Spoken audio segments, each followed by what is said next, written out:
384장입니다.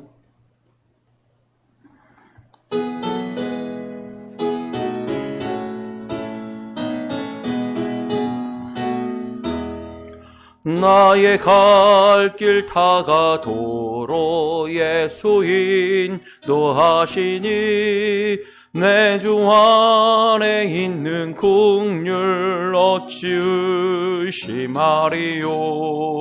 믿음으로 사는 자는 하늘 위로 받겠네. 무슨 일을 만나든지 만사 형통하리라. 무슨 일을 만나든지 만사 형통하리라.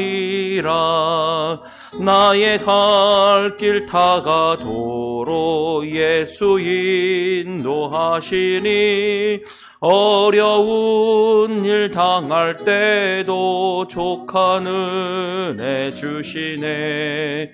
나는 심히 고단하고 영혼 매우 가라나. 나의 앞에 반석에서 샘물 나게 하시네. 나의 앞에 반석에서 샘물 나게 하시네.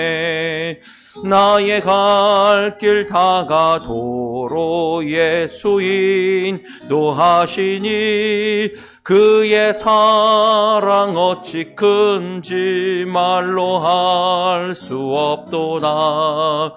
성령 감화 받은 영혼 야를 날아갈 때에 영영 부를 나의 찬송 예수 인도하셨네. 영영 부를 나의 찬송 예수 인도하셨네.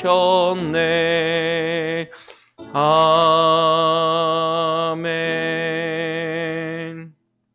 아멘. 사도신경으로 신앙 고백하시겠습니다. 나는 전능하신 아버지 하나님 천지의 창조주를 믿습니다. 나는 그의 유일하신 아들 우리 주 예수 그리스도를 믿습니다.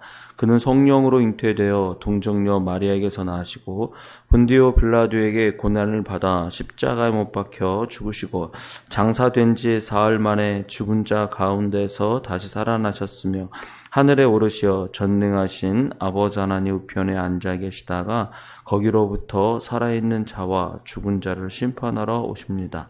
나는 성령을 믿으며 거룩한 공교회와 성도의 교제와 죄를 용서받는 것과 몸의 부활과 영생을 믿습니다. 아멘. 찬송가 380장입니다. 380장.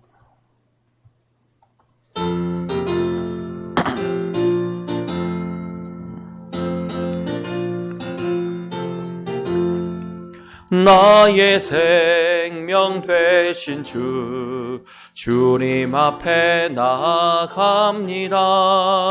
주의 흘린 보혈로 정케하사 받아주소서. 날마다 주를 찬송하겠네. 주의 사랑 줄로서 을 굳게 잡아 매소서. 괴로운 세상 지날 때 나를 인도하여 주소서. 주를 믿고 나가면 나의 길을 잃지 않겠네. 날마다 주를 찬송하겠네. 주의 사랑 줄로서 나를 굳게 잡아 매소서. 세상 살아갈 때에 주를 더욱 사랑합니다. 밝고 빛난 천국에 나의 영혼 들어가겠네. 날마다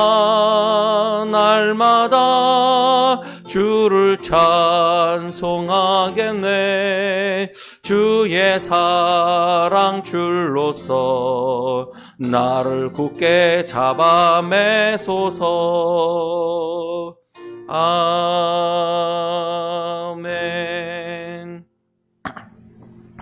이 시간 우리 같이 한번 기도하겠습니다. 교회를 위해서 기도하고 우리 건축 허가가 속히 나올 수 있도록 기도했으면 좋겠습니다. 우리 같이 한번 기도하겠습니다. 하나님 아버지 감사합니다. 이 시간 주님 앞에 나와 우리가 간구하며 기도합니다. 주여, 우리가 날마다 주님 앞에 설 수 있도록 인도해 주시고 하나님과 동행할 수 있는 또 저희들 될 수 있도록 인도해 주시옵소서. 주여, 우리를 붙드시고 하나님, 오늘 이 아침에도 우리가 주님 마음과 우리의 생각을 다 쏟아놓고 주님 앞에 나올 때 주님 만나 주시고 응답하여 주옵소서. 주여 하나님 아버지, 우리 성전 건축 하나님 아버지 허가 문제를 위해서 기도합니다. 주여 하나님 아버지, 이제 때가 될 거라 믿습니다. 주여 하나님 아버지, 속히 응답하여 주시고 하나님 아버지 허가가 풀어질 수 있도록 인도해 주시고 주님의 크신 뜻, 하나님의 뜻이 이루어질 수 있도록 도와주시옵소서. 우리 약하고 연약하지만 주님께서 함께 하심을 믿사오니 주님 붙들어 주시고 오늘 이 모든 것 가운데 함께 하시는 주님, 이 모든 것 가운데 역사하시는 살아계신 하나님을 붙들고 믿음으로 나아갈 수 있도록 이끌어 주옵소서. 주여 하나님 아버지, 주님이 주시는 거룩한 땅에 하나님의 성전, 주님의 처소가 세워져 나갈 수 있도록 인도해 주옵소서. 주님 감사합니다. 하나님 아버지 감사합니다. 오늘 찬송의 가사와 같이 우리의 생명이 되신 주님이시여 주님 앞에 나아가오니 예수의 십자가 보혈로 우리를 정케하여 주시고 날마다 우리가 주님의 사랑의 줄로 우리를 붙들고 주님 붙들고 나아갈 수 있도록 인도해 주시옵소서. 하나님, 우리 교회를 위해서 기도합니다. 성전 건축이 속히 이루어지게 도와주시고 주님이 허락하신 땅에 다른 것 아니라 주님의 교회가 세워지고 주님의 몸된 성전이 세워져 갈 수 있도록 인도해 주시옵소서. 건축 허가가 속히 날 수 있도록 인도해 주옵소서. 감사하며 예수님의 이름으로 기도드립니다. 아멘. 말씀 보겠습니다. 마태복음입니다. 마태복음 9장 14절에서 26절입니다. 마태복음 9장 14절에서 26절입니다. 마태복음 9장 14절에서 26절입니다. 제가 한 절, 여러분 한 절 같이 교독하겠습니다. 같이 제가 읽을 때 같이 따라 읽으시면 됩니다. 그때에 요한의 제자들이 예수께 나와 이르되 우리와 바리새인들은 금식하는데 어찌하여 당신의 제자들은 금식하지 아니하나이까? 예수께서 그들에게 이르시되 혼인집 손님들이 신랑과 함께 있을 동안에 슬퍼할 수 있느냐? 그러나 신랑을 빼앗길 날이 이르니 그때에는 금식할 것이니라. 생배 조각을 낡은 옷에 붙이는 자가 없나니 이는 기운 것이 그 옷을 당기어 헤어짐이 더하게 되며 새 포도주를 낡은 가죽 부대에 넣지 아니하나니 그리하면 부대가 터져 포도주도 쏟아지고 부대도 버리게 됨이라. 새 포도주는 새 부대에 넣어야 둘이 다 보존되느니라. 예수께서 이 말씀을 하실 때에 한 관리가 와서 절하며 이르되 내 딸이 방금 죽었사오나 오셔서 그 몸에 손을 얹어 주소서. 그러면 살아나겠나이다 하니 예수께서 일어나 따라가심에 제자들도 가더니 12해 동안이나 혈루증으로 앓는 여자가 예수의 뒤에 와서 그 겉옷가를 만지니 이는 제 마음에 그 겉옷만 만져도 구원을 받겠다 함이라. 예수께서 돌이켜 그를 보시며 이르시되 따라 안심하라. 내 믿음이 너를 구원하였다 하시니 여자가 그 즉시 구원을 받으니라. 예수께서 그 관리의 집에 가서 피리 부는 자들과 떠드는 무리를 보시고 이르시되 물러가라. 이 소녀가 죽은 것이 아니라 잔다 하시니 그들이 비웃더라. 무리를 내보낸 후에 예수께서 들어가사 소녀의 손을 잡으심에 일어나는지라 같이 읽겠습니다. 그 소문이 그 온 땅에 퍼지더라. 아멘. 오늘 말씀 함께 나눌 텐데 오늘 말씀의 14절에 보면 예수님께서 제자들을 부르시고 또 세리 죄인들 그들과 같이 밥을 먹는 것을 하셨어요. 그랬더니 바리새인들이 아니 너희 선생님은 어떻게 저런 사람들과 같이 밥을 먹고 같이 있냐라고 얘기하면서 어떻게 세리와 죄인들과 같이 함께 우리 식사를 할 수 있느냐라고 한다는데, 그와 같이 식사한다는 것은 함께 동등된 사람, 또 같은 부류를 형성하기 때문에 그렇습니다. 그래서 예수님께서 말씀하시길 건강한 자에게는 의원이 필요 없고 아픈 자에게 의원이 필요한 것처럼 자기가 죄인이 누구를 보내면 구주를 찾게 돼 있습니다. 그런 얘기를 하시죠. 그때 요한의 제자들이 예수께 나왔습니다. 요한의 제자들이라 하면 세례 요한의 제자들이죠. 그들은 회개의 세례를 바라보는 사람들입니다. 그렇죠? 그들은 요단강에서 회개를 했고 세례 요한이 회개하라 라고 외치고 너의 그 독사의 자식들아, 너희가 받은 것 외에는 더 같은 것을 구하지도 말고 뭐 그러면서 이제 회개에 합당한 열매를 맺으라라고 하는 그런 세례 요한입니다. 그거 보면 세례 요한의 제자들이 예수님에 대해서 생각할 때 예수님을 미워하거나 시기하는 마음이나 그런 게 아니라 자기네들은 율법과 전통을 지켜나가는데 예수님은 그렇지 않다는 거예요. 그러면서 얘기하기를 우리와라고 하는 우리에는 요한의 제자들이죠. 우리와 바리새인들은 금식하는데 어찌하여 당신의 제자들은 금식하지 아니하나이까? 라고 묻습니다. 이건 율법을 따라서 그들이 금식하면서 하나님을 바라보고 자기 자신을 낮추고 그런 일을 하는 거죠. 그랬더니 예수님께서 말씀하시길 뭐냐면 혼인집 손님이 신랑과 함께 있을 동안에 슬퍼할 수 있느냐라고 얘기하세요.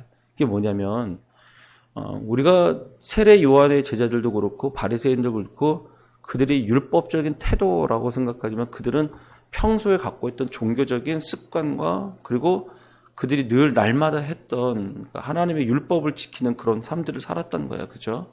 그런데 정작 그 금식하고 우리가 또 하나님 앞에 나아가고 하는 일들이 무엇으로 하냐면 하나님과 교제하고 하나님과 갈망하기 위함이잖아요.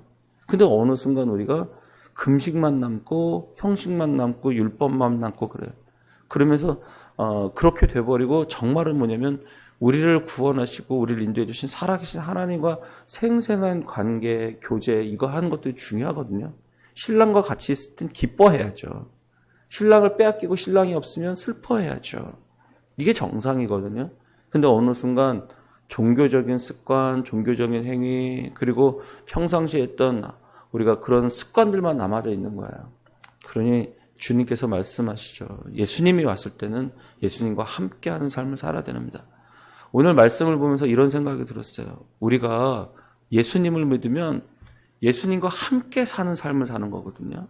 근데 그건 없어지고 어느 순간 기도 생활, 예배 생활 이런 생활만 남은 거 아닌가? 정작 우리가 예수님을 믿으면 신랑이 함께 있으니까 뭐 하셔야 되냐면 기뻐하셔야 되거든요. 신랑이 함께 했으니까 기뻐하고 주님이 함께 가시니까 생생한 주님과의 교제 이런 것도 일어나야 되는데 예수님이 계시면 어떤 일들이 일어나냐? 오늘 본문에서 앞문맥과 뒷문맥을 살펴보면 혈루병 걸린 여인이 나타나는데 그 여인이 예수님의 겉옷만 만져도 나는 낫겠다라고 하는 믿음으로 예수님을 만지는 거예요. 그랬더니 뭐가 나냐면 자기가 그렇게 18년 동안 괴로움을 받았던 그런 괴로움 속에서 구원을 받습니다. 예수님이 계시면 겉옷만 만져도 기적이 일어나고 예수님이 계시면 그렇게 회복이 일어나는 게 정상이에요. 그리고 또 누가 오냐면 한 관리의 딸이 죽었어요. 예수님 하면 생각나는 게 뭐예요? 십자가와 부활. 그러면 예수님이 함께 계시면 우리의 삶 속에 뭐가 일어나냐면 십자가와 부활이 일어나야 되는 건데 우리가 어느 순간 예수님 믿고 나면서도 뭐가 나냐면 종교 생활만 남아 있었으니 신앙생활을 하고 교회 생활을 하는데도 기쁨이 없는 거예요. 교회 생활에도 기쁨이 없는 거예요. 그래서 우리가 정말 신앙생활을 하는가? 종교 생활을 하는가? 주님과 교제하면서 생생한 교제를 하는가? 아닌가라는 거예요. 참 그런 게 좀 참 중요해요. 지난주에도 있었던 일인데 뭐 그냥 들으세요. 지난주에 제가 어떤 한 분한테 제가 무슨 말을 하고 싶었어요. 무슨 말을 하고 싶었는데 할까 말까 하다가 이제 제 아내한테만 할까? 내가 한번 한번 이렇게 얘기를 해야 될 것 같아. 이제 이렇게 얘기를 했거든. 우리 아내한테 얘기를 했거든요. 이제 새벽 아침에 일어나자마자. 그러고 나서 이제 집에 아침에 새벽 나가서 이제 기도하는데 어떤 선생님은 하나님 제가 얘기하지 않고 상대방이 와서 얘기해 주십시오.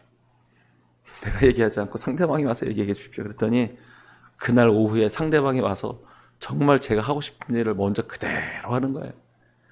그래가지고 그걸 보면서 야, 하나님께서 어떻게 그렇게 하나님 주님께서 필요를 하시고 또 하나님 그런 모든 상황과 환경을 하시고 그렇게 역사하시는지 제가 이번 주 며칠 전이에요. 며칠 안 됐는데 그런 일들이 일어나더라고요. 우리가 날마다 주님과 함께 하면서 주님과 교제하는 기쁨들이 있어야 되는데 어느 순간 우리가 종교적 생활, 기도 습관 이걸 하고 하는데 주님이 신랑이 있는 기쁨을 누리지 못하고 종교 생활을 하다 보니 어느 순간 슬럼프에 빠져버리고 신랑은 뺏겨버리고 생활만 남아버려요. 그래 참 이게 슬픈 거예요. 예전에는 이런 일이 많았어요. 부부가 옛날에는 이제 맞선 보고 결혼했잖아요. 옛날에는 제가 어렸을 때만 해도 맞선 보고 결혼했고 저희 셋째 누나는 28에 결혼했는데 여자들이 26을 넘으면 시집 못 간 노처녀라고 막 그래가지고 저 어디다 쓰냐고 막 그러고 우리 셋째 누나 같으면 28에 결혼했는데도 너무 늦게 결혼했다고 시집 못 간다고 막 그랬던 적이 있어요. 맞선 보고 결혼했잖아요. 근데 결혼을 했는데 남편이 결혼하고 나서 남편 집으로 안 들어와요. 방랑계. 그래서 뭐 방랑병이 있다고 그러고 막 그래가지고 다니고 그렇게 하잖아요. 그러면 결혼을 했는데 기쁨이 없는 거예요. 그러고 나서 아이는 낳고 키우는데 신랑이 없고 남편이 없으니 집안이 너무너무 힘든 거예요. 오늘 우리가 예수님과 결혼하고 예수님의 신랑이시고 우리가 신부인데 우리 안에 예수님이 안 계시고 예수님이 없으니 기쁨이 없으면 남겨져 있는 결혼 생활은 남는데 너무 고통스럽고 힘든 거예요. 그래서 우리가 신앙생활도 마찬가지고 오늘 꼭 그런 것 같아요. 내가 교회를 다니면서 예수님과 만나 깊은 교제를 나누고 모세가 하나님을 대면하는 것 같이 생생한 그런 교제들이 있어야 되는데 그게 없으면 우리가 신앙생활만 남아. 예수님은 뭐라고요? 오늘 한 관리의 딸을 어떻게 하세요? 죽은 것을 손을 얹고 기도하면 나을 것 같다라는 믿음으로 주님 앞에 나아가니 예수님께서 그 집을 찾아가셔서 이 아이는 죽은 게 아니라 잔다. 사람들이 비웃어도 그 소녀야 일어나라 라고 하니까 일어나는 역사가 일어나고 신랑이 함께하면서 주님과 함께하는 교제가 일어나야 되는데 그런 일들이 일어나지. 그냥 신랑은 빼앗겨버리고 그러면 우리가 뭐 하셔야 된다고요? 신랑이 있을 때는 함께 기뻐하는 게 맞으나 신랑을 빼앗겨버렸을 때는 금식해야 된다는 거예요. 여러분에게 신랑이 빼앗겨버렸다면 지금 금식할 때고요. 신랑이 함께 있다면 함께 기뻐하고 함께 누리고 함께 사는 것입니다. 그 함께 누린다는 것은 부활의 기쁨을 누리는 거예요. 예전보다 교회 생활이 조금 저는 목회하면서 예전 전에 했던 교회만큼 즐겁지는 않아요. 왜 즐겁지 않냐면요. 요즘은 신방 문화가 아니에요. 신방 문화가 아닌데 제가 갖고 있는 은사 중에 하나가 뭐냐면 신방의 은사가 있어요. 신방의 은사가 저도 몰랐는데 신방의 은사가 있어요. 그래서 전에 했던 교회에서는 신방을 가면 그 집안이 좀 변화가 일어나요. 예를 들면 그 며느리하고 아들하고 3년간 별거 했다가 신방을 갔다 오면은 몇 달이 안 돼서 며느리가 돌아와요. 가정의 회복 힘들도 있고 남편이 때려가지고서 병원에 입원해가지고 신경이 마비된 사람이 남편이 때려가지고 발로 차가지고 킥복싱 사범인데 발로 차가지고 계단에서 굴렀어요. 그래서 신경이 마비되고 걸음을 잘 못 걷고 말도 어눌해지고 뇌를 다쳐가지고 그래서 병원에 있다가 우리 전도사님이 한 분이 전도회를 해오셨어요. 그래서 그 집에 신방을 갔는데 날마다 울고지네. 남편이 1년간 미안해서 간병하다가 도망가 버렸어요. 집에서 날마다 하는데 아들이 또 오토바이를 타고 가가지고 아들이 16주인가 17주를 입원해서 죽다 살아났어요. 고등학교 아이인데. 그래 집에 무슨 낙이 있어. 아들 하나 있는데. 아들은 교통사고 나서 불량배들에 놀다가 그렇게 되고 자기는 말도 잘 못하고 걷지도 잘 못하고. 그래서 이제 우리 전사님이 신방 가자 그랬는데 신방 가서 찬송가 96장 예수님은 누구신가 우는 자의 위로와 그 찬양하고 기도하는데 그날 수요일 날 목발을 짚고 나왔더라고요. 그러면서 목사님 저 예수님 만나러 왔어요. 그런 일들이 제가 전에 있던 교회에서는 많이 경험을 했는데 요즘은 저희 교만 해도 제가 우리 교회 다닌 지 5년 6년 됐는데도 아직도 신방 안 한 사람들이 있어요. 그래서 신방 아직 안 하신 분들도 계시고 이사에도 그러신 분들이 있으니까 제가 갖고 있는 은사를 더 함께 나누고 싶어도 하지 못하는 거 있고 또 하나의 제 은사가 있는 것 중 하나가 뭐냐면 성경 공부예요. 어떻게든지 우리 교회에서 성경 공부하는 사람은 믿음이 잘하게 되더라고요. 제가 지금까지 그걸 보면 알게 됐어요. 그런데 이 성경 공부하기도 참 힘든 시대가 되어버렸어요. 그냥 이제 저한테 있는 진짜 제가 갖고 있는 장기를 사용하지 못하는 시대가 와버린 거죠. 신방 받기 싫어하는 시대, 그리고 성경 공부를 하기 싫어하는 시대에 왔으니까요. 참 그래서 옛날만큼 목회가 신단인데 어떻게 이것들을 다시 잘 풀어가는가 이런 생각들이 듭니다. 여러분 생각해 보세요. 어떻게 하시는 게 하나님과 신랑과 함께하는 것인지, 지금도 살아계신 하나님께서 여러분과 어떻게 하시는지. 여러분 정말 예수님과 생생한 교제를 나누세요. 집에서 주님과 함께 여러분 가정에 문제가 있으시면 가정 예배 드리세요. 작정하고. 그래서 주님이 여러분의 가정을 부활시키시는 걸 경험하세요. 손을 얹은지 나으니라. 옷자락만 만져도 주님께서 낫게 하신다. 그래서 여러분 정말 예수님이 살아계셔서 나를 죽은 자 가운데서 살리시는 것을 그렇게 경험하시고, 요즘 목회가 점점 하면서록 목회자의 역량이 자꾸 역할이 줄어들어요. 평신도가 해야 되는데 그렇다고 정작 보면 평신도 하시는 분들이 예배 생활을 목회자 없이도 할 만큼 굉장히 능력 있고 그렇게 하시는 것은 속히 드물잖아요. 그러니까 점점점 신앙생활이 위축돼 버리고 있어요. 부활하신 예수님 계시는데도 불구하고 주님 따로 신앙생활 따로 하게 되니 왜 금식합니까? 이런 종교생활 왜 안 합니까? 교회 나옵니까? 안 나옵니까? 기도합니까? 안 합니까? 이런 율법만 남고 정작 우리 안에 있는 부활하신 예수님이 죽은 자를 살리는 역사가 여러분의 가정에서도 일어나고 우리 교회에서도 일어나고 내가 아시는 분들한테도 여러분이 아시는 분들한테도 일어나고 살아계신 하나님이 그렇게 역사하셔야 되는데 그렇게 오늘 신랑과 함께 사시는 여러분 되기를 축복합니다. 겉옷만 만져도 구원을 받으리라 라고 하는 믿음으로 주님 붙드십시오. 그래서 부활을 경험하십시오. 그래서 예수님 살아계신 것을 함께 만나십시오. 우리가 그렇게 하나님과 함께 하시고 정말 주님이 살아계신 것을 여러분 날마다 경험하셔서 그 기쁨이 충만하시는 여러분 되기를 축복합니다. 여러분, 주님은 지금도 살아계신 분입니다. 지금도 겉옷만 만져도 구원하시는 주님이십니다. 주님 손 대시면 못하실 일이 없으신 분이십니다. 주님이 잡아 일으켜나면 안진뱅이도 일어나는 것입니다. 그 일을 우리가 믿고 주님 붙드시고 주님과 함께 하시는 여러분 되기를 축복합니다. 기도하겠습니다. 하나님, 그렇습니다. 우리가 종교적인 신앙생활이 아니라 살아계신 예수님과 함께하는 신앙생활을 할 수 있도록 주님도 주시옵소서.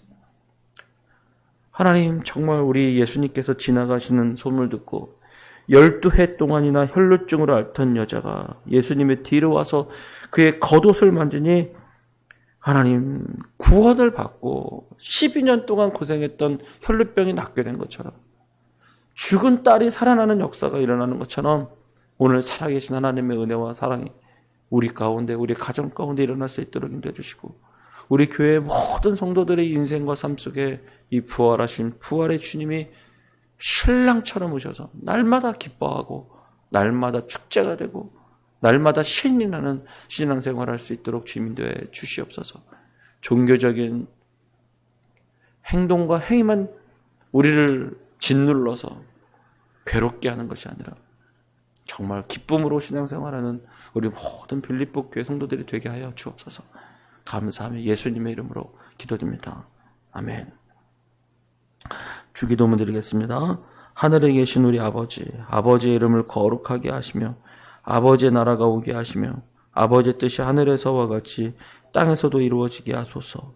오늘 우리에게 일용할 양식을 주시고 우리가 우리에게 잘못한 사람을 용서하여 준 것 같이 우리 죄를 용서하여 주시고 우리를 시험에 빠지지 않게 하시고 악에서 구하소서. 나라와 권능과 영광이 영원히 아버지의 것입니다. 아멘.